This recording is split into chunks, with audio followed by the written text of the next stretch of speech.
Doc J po. May mga anak ng broken family pero hindi sirang tao. Magandang araw, mga game changers. Doc J po. Kung lumaki ka sa broken family, gusto kong magsimula sa isang tanong. Kailan ka huling umiyak ng tahimik pero hindi nakikita ng iba? Kasi maraming kabataan ang nasaktan pero walang nagtatanong kung okay pa ba sila.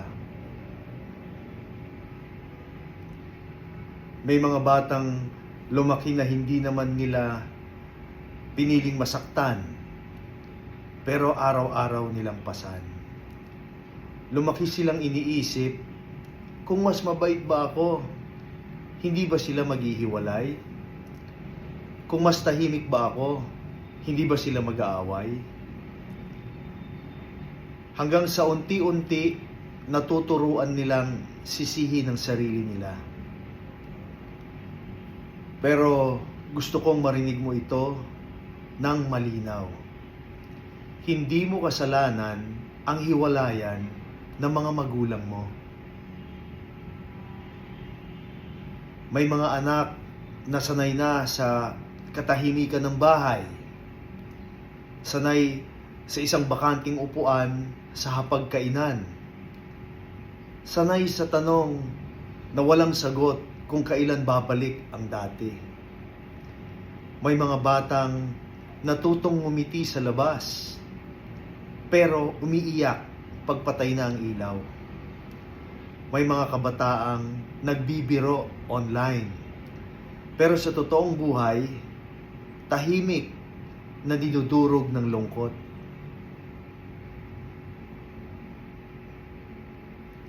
Kung pwede lang kausapin ang younger self mo, siguro sasabihin mo, hindi mo kasalanan na nasira ang pamilya natin. Hindi mo kailangang maging perfect para mahalin.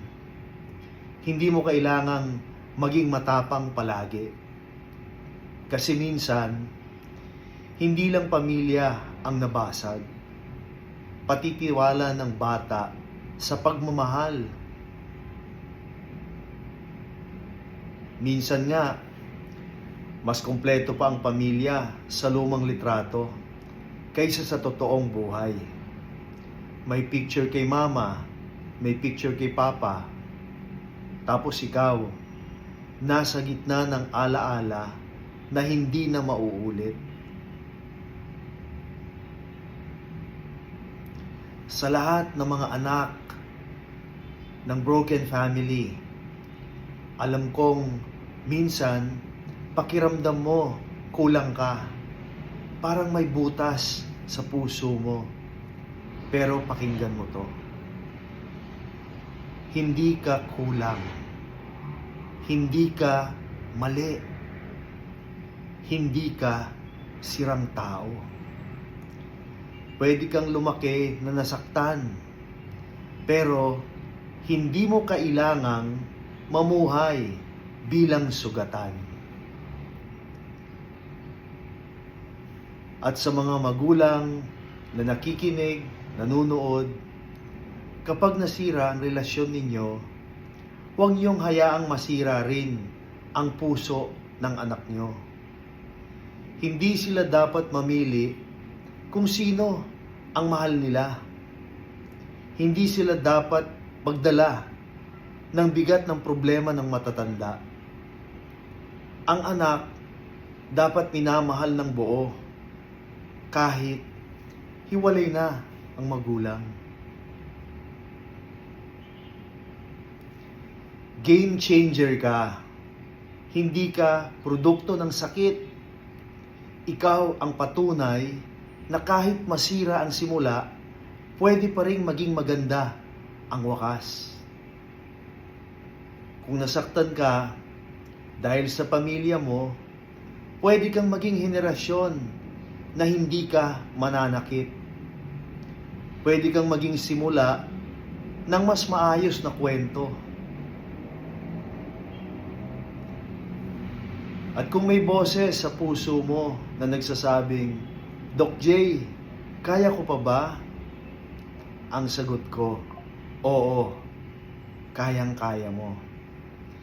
Hindi dahil hindi ka nasaktan, kundi dahil buhay ka pa at hindi ka sumusuko.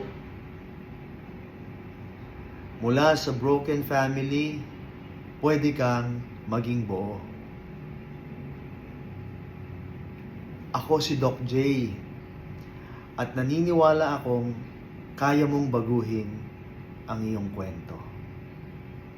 Maraming salamat.